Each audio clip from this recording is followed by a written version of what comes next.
Boa noite. Boa noite. A minha voz está chegando aí, estão ouvindo bem?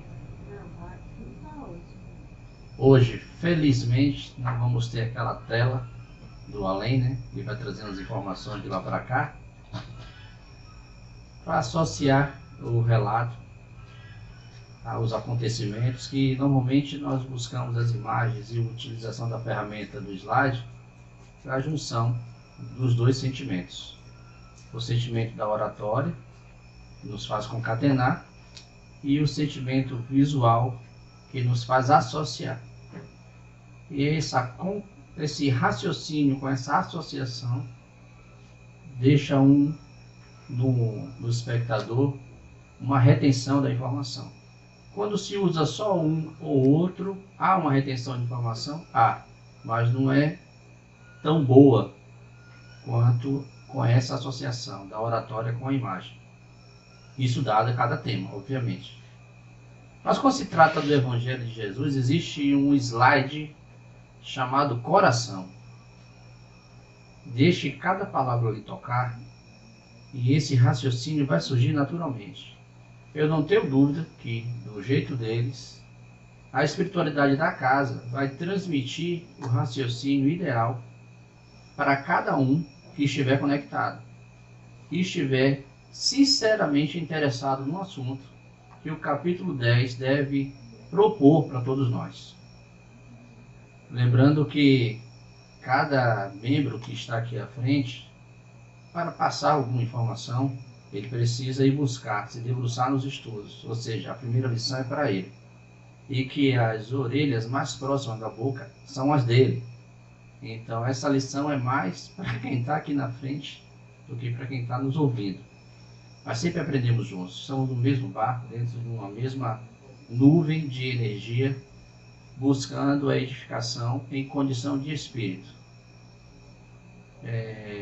Eu tenho sido surpreendido com alguns amigos que eles têm conversado comigo e dizem assim, pô, tenho uma noção que você está em outro lugar. Aí às vezes eu consigo ter espaço para explicar, porque dado o assunto eu não converso com pessoas, eu converso com o perispírito dela. Porque o raciocínio fica mais lógico, fica mais cristão. Nós estamos em uma experiência humana, nós não somos seres humanos. Nós estamos em uma experiência humana, nós somos de fato espíritos. E o que está aqui agora é o nosso perispírito, é o segundo corpo que nós temos, comunicando com o físico para levar informação para o fluido, que é o espírito. Isso está bem explicado no Livro dos Espíritos e no Livro dos Médiuns. Mas nós, graças a Deus, nos intitulamos seres humanos.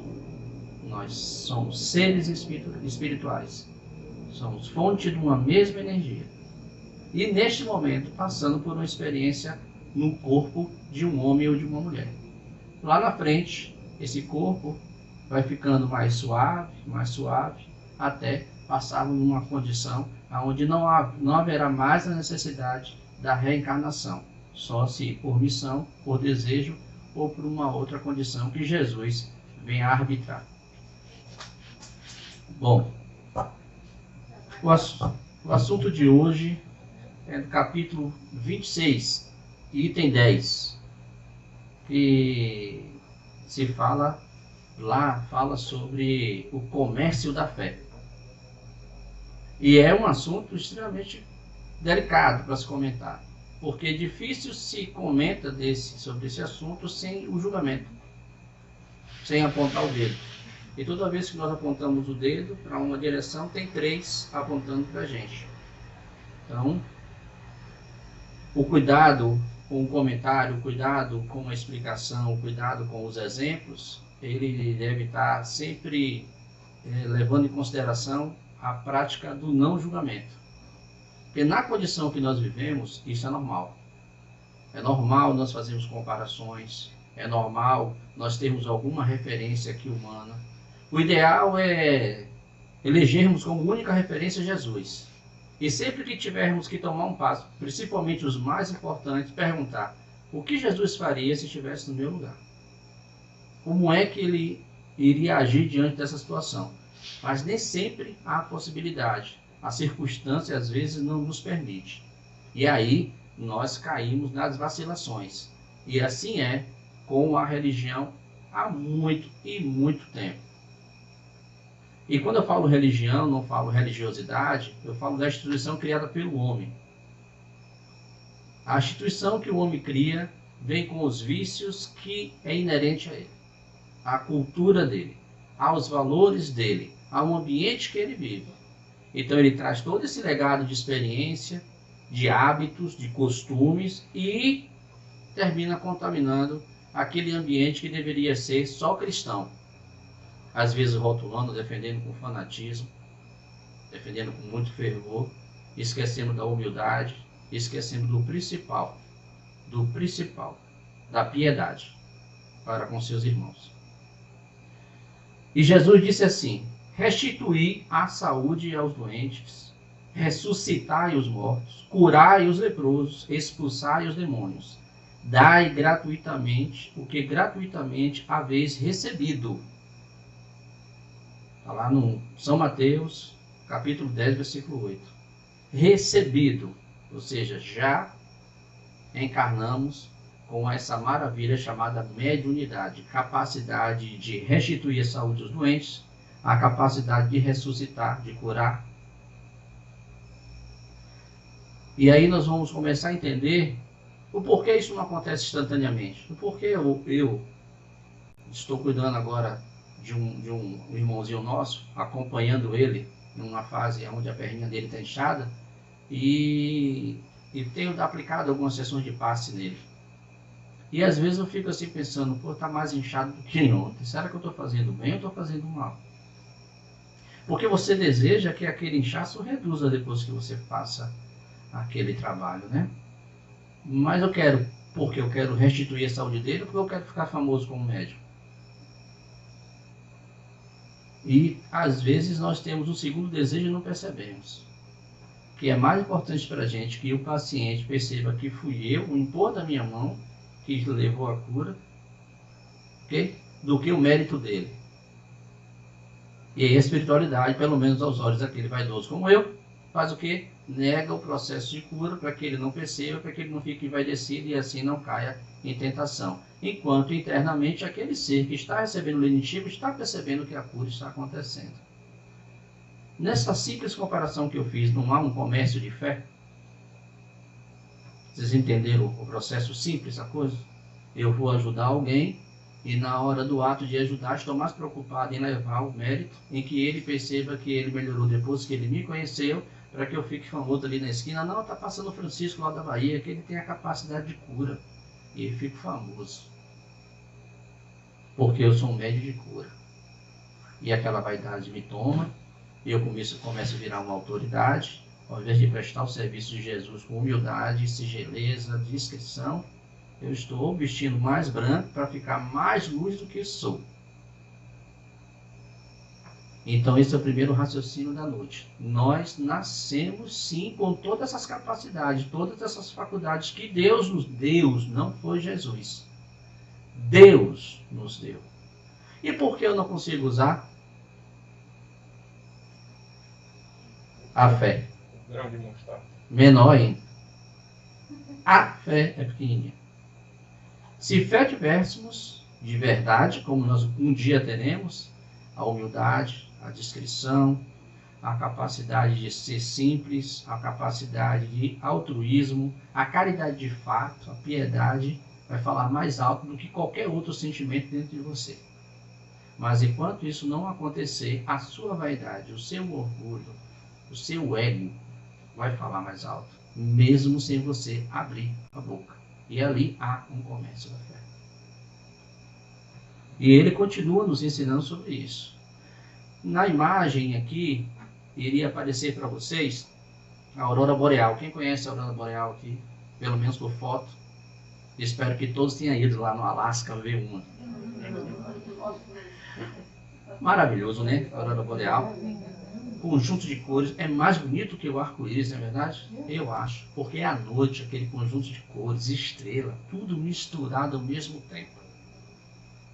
E aí eu pergunto, há mesmo o homem capacidade de criar tal efeito na natureza, perceptível aos olhos de um homem? Porque essa imagem é permitida para nós, humanos, nessa condição do planeta Terra. Em outros planetas isso já não é mais necessário, dada a evolução do ser que ali habita. Para nós, essa é uma imagem de grande esplendor. É uma imagem singular, viu? Mas para nós ela é a maior, a mais linda. Há condições de um homem promover naturalmente uma imagem como essa? Então, se eu acredito que não há homem nesse planeta capaz de criar aquilo, eu fico me perguntando, então quem é que cria, né? Como isso foi criado? É a prova cabal da existência de um ser supremo, que está acima de todos nós e que disponibiliza várias provas, assim quanto essa, para nós sabermos da sua existência. De toda a humanidade que nós temos hoje na Terra, nós podemos dizer hoje que todas elas acreditam, confiam piamente em Deus?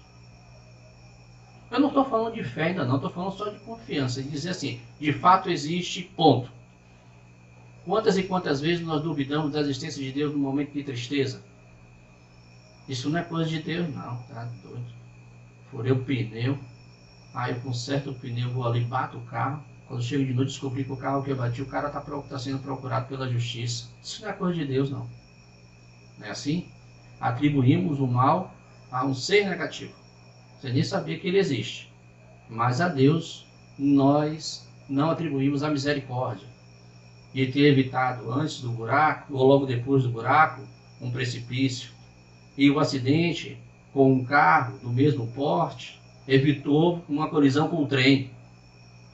E que saber que o irmão está sendo procurado pela justiça te proíbe de você fazer uma denúncia, que talvez você não tenha percebido e foi você quem provocou o acidente. Se você fizesse a denúncia, você estava cometendo perjúrio, você estava levantando um falso, descumprindo uma das leis de Deus. O que eu estou falando faz sentido? Mas nós não atribuímos essa misericórdia a Deus. Há ou não há um comércio da fé nesse raciocínio? E achar que Deus só vai fazer as coisas boas para a gente porque nós só merecemos coisas boas. Quando as coisas ruins, nós botamos o dedo lá para dizer que existe aquele nome que eu não gosto de comentar. E na verdade são nossos irmãos passando por situações muito precárias, difíceis, frio, fome, tendo que lidar com sua consciência, e nós médios que temos o trabalho, o dever de tirá-los de lá com uma ação mediúnica, com uma boa conduta, com uma boa oração, estamos jogando mais culpa neles, para que eles lá fiquem presos numa lama, sofrendo, sem ter a condição de progredir, porque não tem a oportunidade de regressar. Porque a nossa língua está falando mais forte contra eles do que a favor. Sim ou não? Na hora da nossa dor, não é assim que nós atribuímos? Ah, uma coisa ruim se encostou em mim aqui, eu estou com um mau encosto. O trabalho está ruim, o salário não vem, a mulher ficou grávida, o filho perdeu a escola, coloca tudo de ruim em alguém, menos em nós mesmos. Estava no centro espírita não, está na Federação Espírita, recentemente agora, fazendo um trabalho lá no sábado, que a gente ajuda no Evangelho, e aí uma perguntinha assim, não, nós fomos educados porque nós temos o anjo e o demônio. E o palestrante que estava, que não era, eu estava lá dissertando, foi muito categórico, e explicou tudo direitinho. Aí chegou a minha vez, não aguentei. Desculpe, viu gente, não aguentei. Ele disse, olha minha irmã, deixa eu explicar uma coisa. Tanto o anjo como o demônio está dentro da sua mente. Depende do padrão que você desenvolve. Diga-me o que pensas, que eu te direi com quem andas. Agora, você quer conhecer um demônio de verdade? Empreste seu celular. Eu peguei o celular. Você está vendo o que é aqui no celular? Estou vendo a minha imagem. Pois aqui está o demônio. Aí ele tomou um susto, né? Pois esse demônio pode se transformar em um anjo. Depende do seu padrão de pensamento. Depende dos seus sentimentos. Depende da sua conduta. As coisas ruins, assim como as coisas boas, ou as coisas boas e assim as ruins, são atraídas e não atribuídas. Levem esse recado para casa. As coisas boas ou ruins são atraídas e não são atribuídas. Somos nós quem atraímos. Deus nos dá o destino. O caminho é escolha nossa. Nós escolhemos plantar, mas não escolhemos colher. A colheita é obrigatória. E pegando esse exemplo, esse mural da aurora boreal, imaginem agora a aurora boreal. internalize a seguinte frase: fé é a adesão de forma incondicional a uma hipótese que a pessoa passa a considerar como sendo uma verdade. Repito, é a adesão de forma incondicional a uma hipótese que a pessoa passa a considerar como sendo uma verdade. Sem qualquer tipo de prova ou critério objetivo de verificação, pela absoluta confiança que se deposita nesta ideia ou fonte de ideia de transmissão. Convicção intensa e persistente em algo abstrato que, para a pessoa que acredita, se torna verdade. Essa é uma compreensão tirada dos dicionários sobre fé e sobre a teologia, sobre a ciência que estuda as religiões. Ficou claro para vocês aí o conceito de fé? Vou ler mais rapidamente.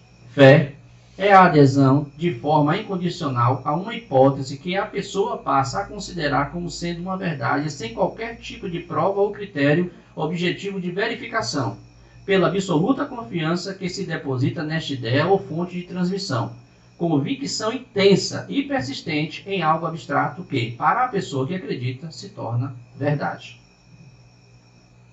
Se todos os dias ou todas as oportunidades que a nossa fé entrasse em dúvida, tivéssemos o tempo de ler o conceito de fé, o reajuste, saindo da situação de tempestade para o momento de flores, seria mais rápido.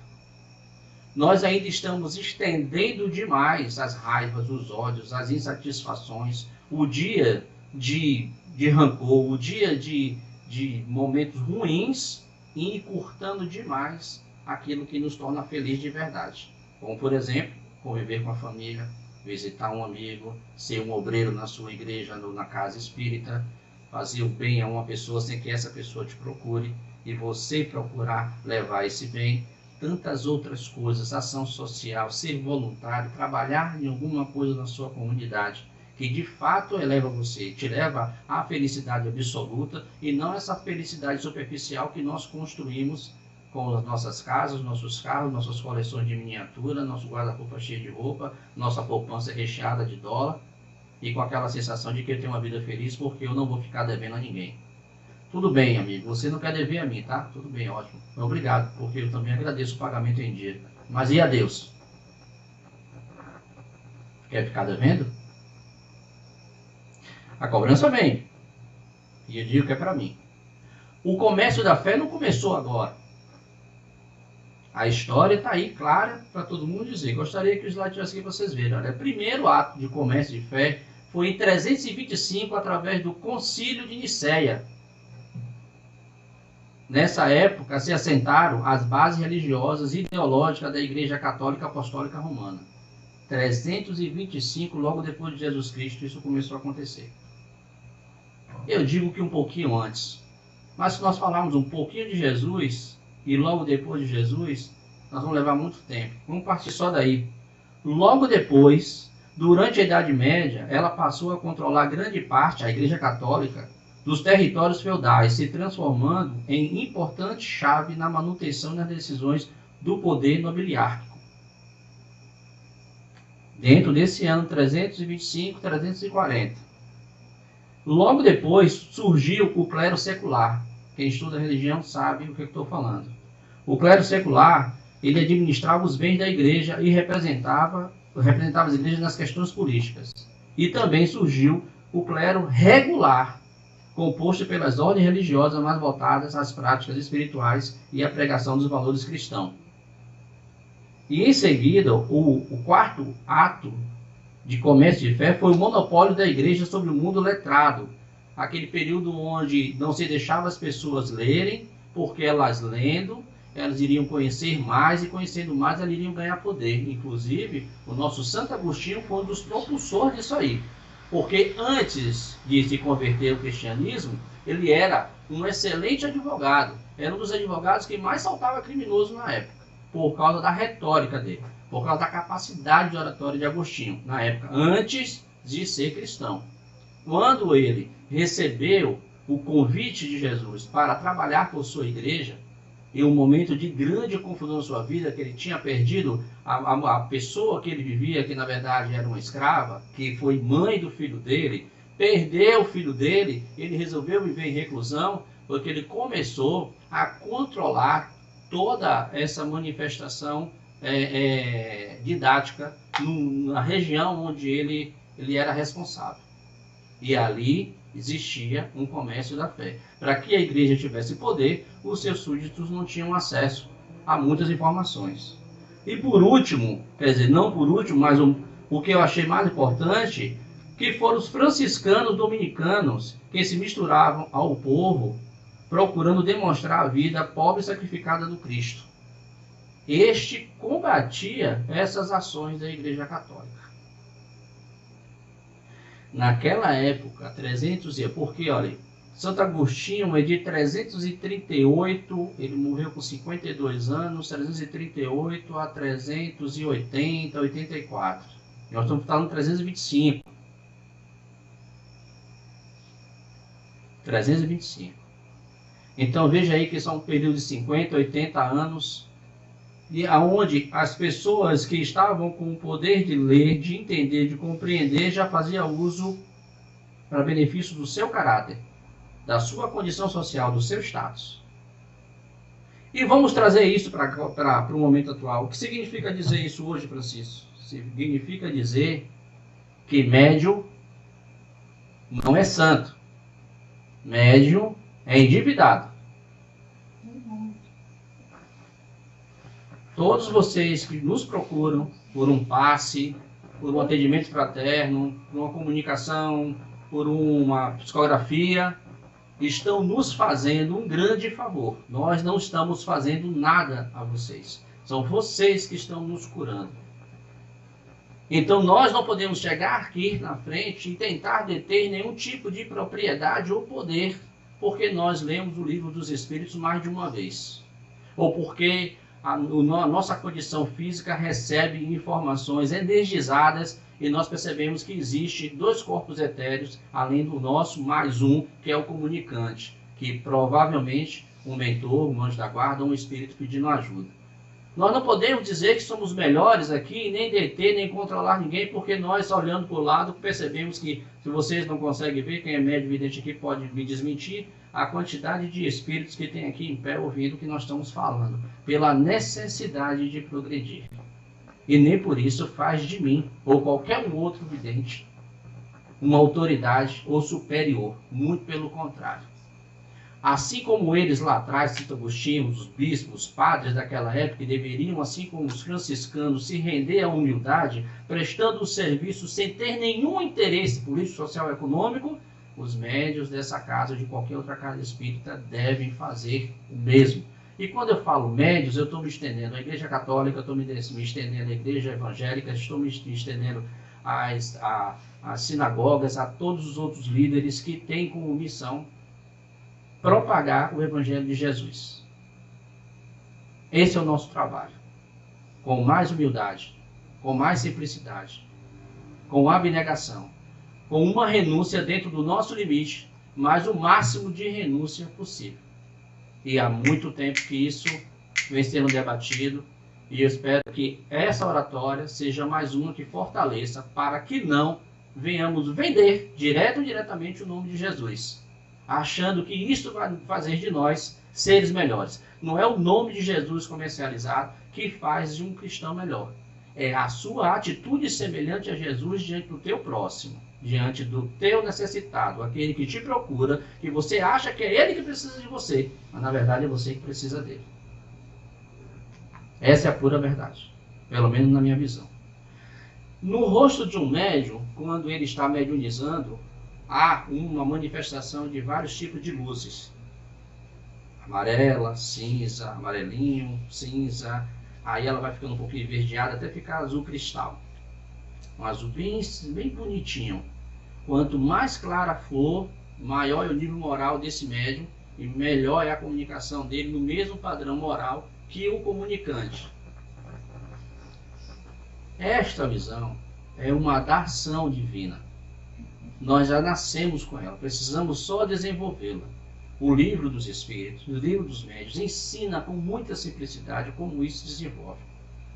A primeira medida para ser um médium, no maior teor energético, é o ajuste moral, é a reforma íntima, é a redenção à caridade absoluta e simples, mesmo dentro do seu limite, sabendo que nem todos aqui podem fazer igual a Francisco de Assis, que abandonou tudo e foi casar com a pobreza. Jesus também entende isso. Nem todos aqui nasceram com a prerrogativa de Chico Xavier de viver uma vida absoluta entregue a Jesus desde a sua juventude, mas mesmo assim ele tinha o emprego dele. Ele era funcionário público e tinha que bater cartão. Depois do horário do serviço, ele ia para o centro espírita fazer as cartinhas dele, porque ele tinha que ter disciplina, disciplina e disciplina. Era a missão dele. Nós não temos esse convite ainda, mas temos a consciência do que nós devemos fazer para que essa luz fique maior. Inclusive no próprio Evangelho explica isso. No Evangelho segundo o Espiritismo, no capítulo 26, mediunidade gratuita, está lá escrito. Mediunidade gratuita. Os médiuns atuais, pois que também os apóstolos tinham mediunidade, igualmente receberam de Deus um dom gratuito. O de ser intérpretes dos Espíritos para instrução dos homens, para lhe mostrar o caminho do bem e conduzi-los à fé. Está no Evangelho segundo o Espiritismo, capítulo 26, mediunidade gratuita. Essas palavras não é desse simples servo que está aqui na frente não, tá? Não para lhes vender palavras que não lhe pertencem, a eles médiuns, visto que não são frutos das suas concepções, nem de suas pesquisas, nem de seus trabalhos pessoais. Deus quer que a luz chegue a todos. Não quer que o mais pobre fique dela privado e possa dizer: não tenho a fé porque não a pude pagar. Não tive consolo de receber os encorajamentos e os testemunhos da afeição dos que parenteio, porque sou pobre. Tal a razão que a mediunidade não constitui privilégio e se encontra por toda parte. Fazê-la paga séria, pois desviá-la do seu providencial objetivo. Ou seja, se você fazer disso um comércio, está desviando essa mediunidade do seu principal objetivo. Principal objetivo: conduzir os homens o caminho do bem e a fé. Começando pelo indivíduo, pelo médium. E isso todos os outros mártires fizeram. Eu estou aqui me debruçando em coragem para passar para vocês a vontade que eu quero que isso seja internalizado e seja autoquestionado ao terminarmos aqui. Em casa, no seu momento de tranquilidade, no seu momento de privacidade, se pergunte: eu estou indo para a casa espírita para aprender de fato a ser um cristão? Ou eu vou na casa espírita para poder passar aquela sensação de tormenta e chego lá, tomo um passo e volto tão levinha que a vida parece cor-de-rosa? Se for isso, tudo bem, continue vindo, ótimo, nós vamos abraçar vocês. Mas se foi a primeira pergunta e a resposta for sim, procure a casa espírita, se dedique a um trabalho social, desenvolva sua mediunidade, se entregue a Jesus, porque não tem caminho melhor. Eu sou o caminho, a verdade e a vida, ninguém vai ao Pai senão por Ele, Jesus Cristo. E ele estava sendo convidado para poder curar um irmãozinho nosso naquela época que estava com um processo de epilepsia. Ou seja, estava obsidiado. E obsidiado há muito tempo.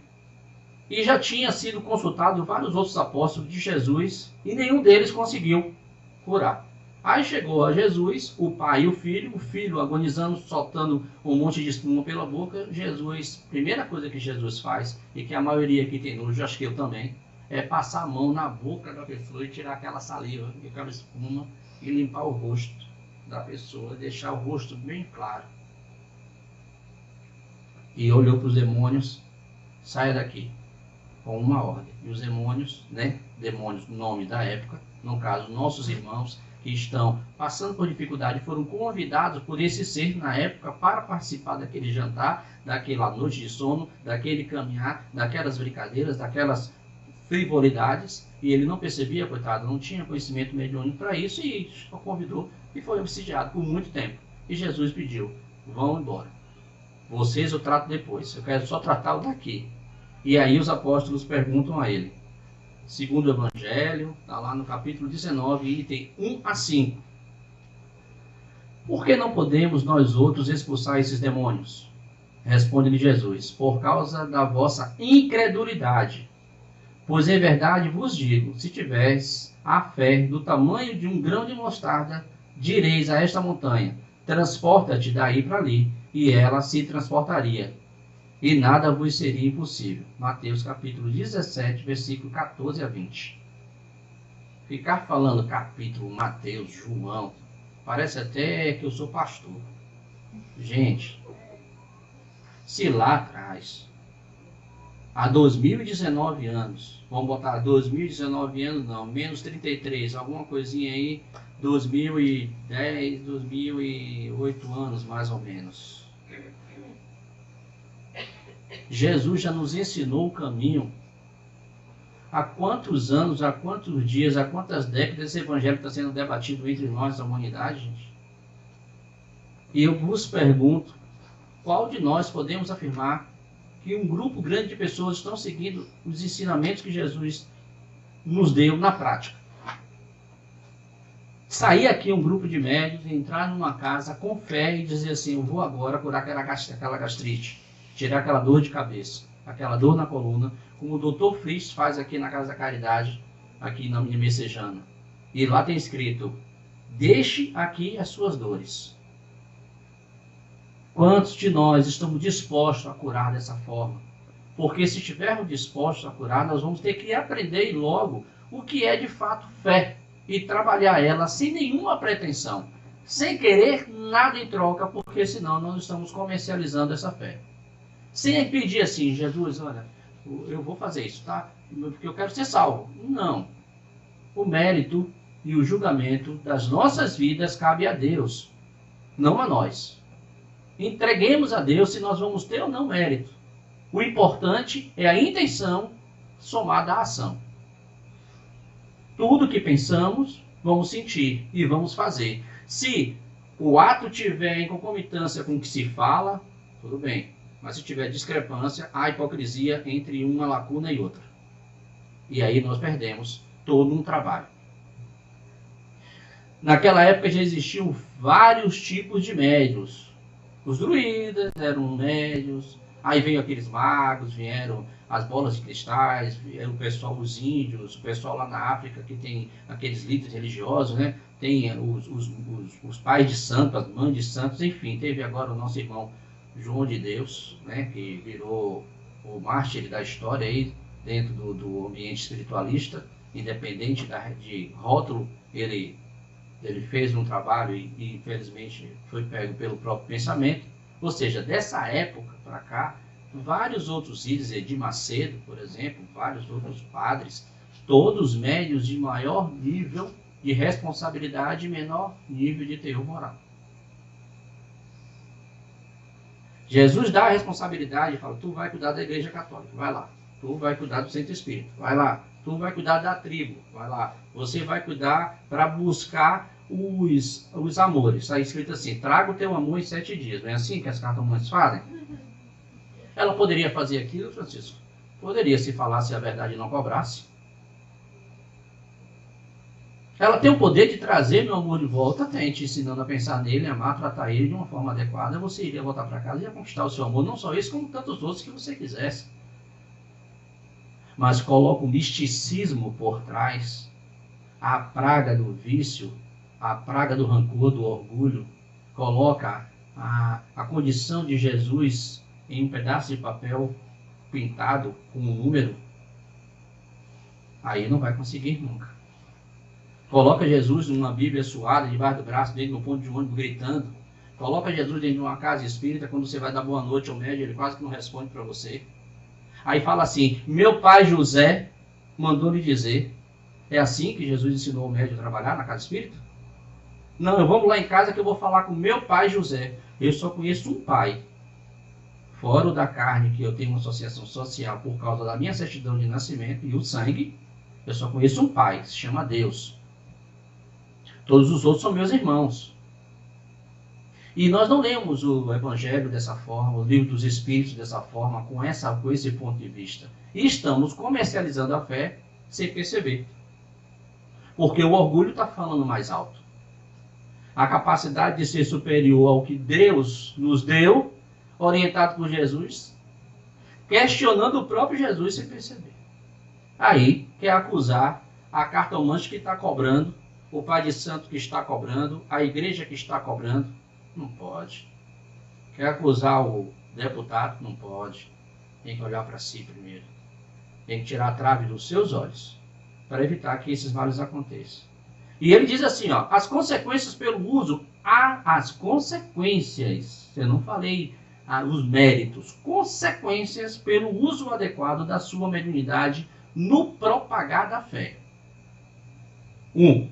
Resgatar seus débitos espirituais, olha o primeiro quem é, resgatar seus débitos espirituais anteriores, pelo bem que enseja com o seu trabalho mediúnico, e adquirir méritos para novas realizações. 2. Acelerar o próprio progresso pelo desenvolvimento que ele vem pelo exercício da sua faculdade e pelo conhecimento que adquire sobre a vida imortal. Não a vida mortal, aqui esse corpício. 74 quilos, precisando perder um pezinho. Mas eu vou chegar lá. Não esta vida. A vida do outro lado. 3. Conviver em harmonia com os bons espíritos. E a proteção deles em virtude da tarefa redentora a que se vincula. Repito. Conviver com os bons espíritos. E aí você chega em casa, médium, trabalhador, tem serviço mediúnico, nossa, hoje de novo, aquela leitura, Francisco, vai falar aquilo tudo de novo, começa a se sentir chateado, vem para o centro espírita chateado, e acha que chegando no centro espírita você vai ter uma boa convivência com os bons espíritos, com a cabeça questionando a tarefa que lhe foi confiada e que você precisa ter disciplina para exercê-la muito bem, está aí de novo um bom exemplo de comércio da fé, ao seu interesse. Quando o orador, quando o orientador, quando o facilitador não está falando de um jeito que você gosta, não é bom. Não é coisa de Deus, né? Isso é coisa lá do... O orador já não é coisa de Deus. Tudo tem que satisfazer o seu prazer. Tudo tem que satisfazer a sua vontade. É assim, gente. É assim que nós vamos conseguir progredir. É assim que nós vamos olhar para as igrejas que vendem o nome de Jesus e vamos conseguir dizer que elas estão erradas. Se dentro de casa, na nossa vida, no dia a dia, essas pequenas coisas são tão graves quanto chegar ali, abrir um cesto e dizer assim, coloca R$1.000 aqui, por favor, porque o tamanho da sua doação vai ser o tamanho da generosidade de Deus. Não é assim que eu ouço falar por aí? Que quanto mais se doa, mais Deus faz as coisas. É assim. Pare e pense. Ô Deus mercenário, meu amigo. Deve estar milionário. Um Deus desse. E fazendo uso inadequado da palavra do Pai, eu não consigo olhar para ele e dizer assim, meu irmão, isso não é coisa de Deus não, porque eu não me corrigi ainda. E eu preciso me corrigir primeiro, para que o meu exemplo diga isso diretamente a ele, e ele se sinta diretamente tocado pelo poder dos bons espíritos. O oposto também existe, certo? Então, se estivesse aqui, vocês iam ver uma imagem de uma grande igreja construída no mundo, em Roma, bilhões de euros, não, de reais, milhões de euros, bilhões de reais, para se construir igreja. Pergunta, Deus precisa disso para se manifestar? Porque até onde eu sei, ele precisa de um negócio parecido com isso aqui, ó. Ó. Coraçãozinho pulsando por ele. É isso que Deus precisa, de corações unidos. Não é um monte de parede. Eu adoro fazer o evangelho aqui. Então, bom. Eu não preciso de parede para ter fé aqui. Se você estivesse aqui, você ia ver uma igreja nos Estados Unidos que coloca 15.000 pessoas em uma única sessão, né? Como eles chamam, sei lá, encontro. Deus quer igrejas cheias? Aqui não. Por mim não estaria ninguém. Se tivesse o nome de todos vocês aqui no livro, vocês todos estariam recebendo o evangelho de hoje. Todos vocês estariam recebendo, por todos os espíritos aqui, todas as bênçãos, independente de estar presente ou não. Na casa espírita é melhor porque é em loco, na hora. Na sua casa precisa de uma transmissão. Vai que dá um trovão, me assusta, e a concentração cai, aí a energia também cai. É uma conexão. Se você estivesse vendo a tela aqui, você vai ver vários pastores tirando foto de Facebook. Ó, gravata, mulher bonita, homem bonito. Deus precisa de atores e atrizes, de astros de TV, de bons locutores, para que essa fé seja propagada, para que essa fé seja enraizada. Deus precisa de que quando você for doar, você pega um conjunto de cédula e faça assim, igual um baralho, para todo mundo ver a quantidade de cédula que você está doando. Deus precisa disso. Deus precisa que nós coloquemos aqui, então ali no fundo, na casa onde tem os livros, as imagens do nosso irmão Leonidas, para poder, como é o mestre dos mestres, eu vender a R$1 cada quadro aqui, R$10, R$100, a imagem do nosso irmão, para que você tenha fé em casa, através da imagem. É assim. É claro que quando se trata da imagem, tem um detalhe que nós precisamos respeitar. Alguns seres ainda estão num processo de desenvolvimento da fé, ou qual o apego a um material ajuda-o a desenvolver essa fé. Então é compreensível. Mas o comércio disso, se eu tenho um médium que é capaz de esculpir em madeira ou gesso a imagem de Nossa Senhora, por que ele não faz isso e doa com medo de não ter comida? Porque tudo que nós precisamos já está providenciado. E quando nós passamos fome, passamos uma dor no estômago, passamos uma dor no joelho, uma dor de cabeça, isso é uma providência precisando de resignação. E é uma oportunidade que o outro tem para ajudar, porque ele precisa de conhecer uma coisa chamada piedade. E os dois juntos estão desenvolvendo a caridade. Esse é o trabalho que Jesus nos ensina todos os dias. Porque o que tem aí agora é pastores mais ricos do Brasil. Um com 1,9 bilhões, o outro com 440 milhões, o outro com 300 milhões, o outro com 250 milhões, o outro com 130 milhões. Coitado, o último lugar, olha, 130 milhões de patrimônio acumulado. E só faz evangelizar. E só faz evangelizar. Você pega o histórico deles, todos entraram nas igrejas, em suas igrejas, pobre de marredecer. Ninguém é filho de aristocrata, não. E hoje, acabou de sair, agora em 2018, a pesquisa da Forbes, tá? Os pastores mais ricos do Brasil. É isso que nós estamos fazendo em nome de Jesus? E tem muito mais. Tem padre da Igreja Católica que faz show business agora. E tem que vestir roupa de gatinho, cinturão com fivela, corta a barbinha de playboy, cabelo com gel. Para falar de Jesus precisamos disso? Para lotar as igrejas nós precisamos ser popstar?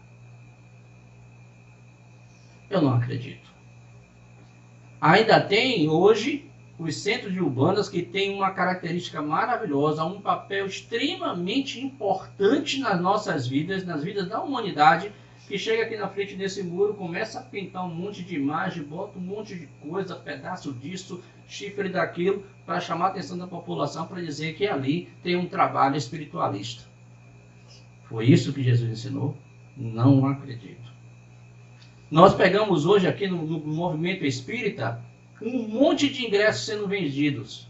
Para ouvir fulano falar custa R$120, o outro 80, o outro 60, o outro 40. Eu digo, irmãos, o nome de Jesus está caindo de preço de acordo com a voz, de acordo com a careca da pessoa, de acordo com a roupa.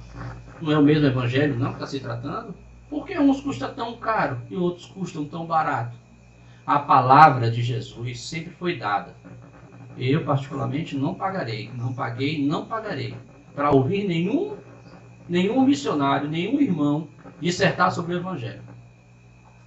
Não paguei e não pagarei.